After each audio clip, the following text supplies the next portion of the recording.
లేదు కదా! అందులోను ఇప్పుడు పెద్ద సీజన్ ఏం కాదు. కాబట్టి కొంచెం లేట్‌గా వెళ్తున్నాను. సీజన్ ఉంది అంటే అసలు ఇంతసేపు ఉండనండి నేను.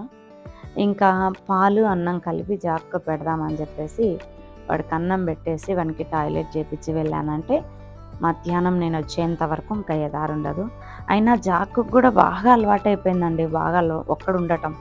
నేను ఫస్ట్ తెచ్చినప్పుడు ఉంటాడో, ఉండడో అనుకున్నాను గానీ, బాగా అలవాటయిపోయింది వాడికి గూడా. నేనొచ్చేంత వరకు ఈ రూమ్‌లోనే ఉంటాడనమాట. వాని దాంట్లో వాడుంటాడు. పాస్ అలా వచ్చింది అంటే గనక నేనొచ్చిన తర్వాత నాకు సిగ్నల్ ఇస్తాడనమాట. కాళ్ళతోని టేబుల్‌ని గీరుతాడు. అలా గీరాడంటే వాడికి పాస్ వస్తుందని అర్థం. సో, ఈరోజు అన్నం పెట్టగానే గబగబా తినేస్తున్నాడు. కాలింది. నిన్న నైట్ పెట్టలేదనమాట నేను. అందుకే వాడికి అన్నం పెట్టగానే గబగబా తినేస్తున్నాడు. సో, ఇంకా వానికి అన్నం పెట్టిన తర్వాత నేను గూడా షాప్‌కన్నా వెళ్దామని చెప్పేసి అన్నీ పెట్టుకుంటున్నాను. సో, ఇక్కడొచ్చేసి లైటింగ్ మొత్తం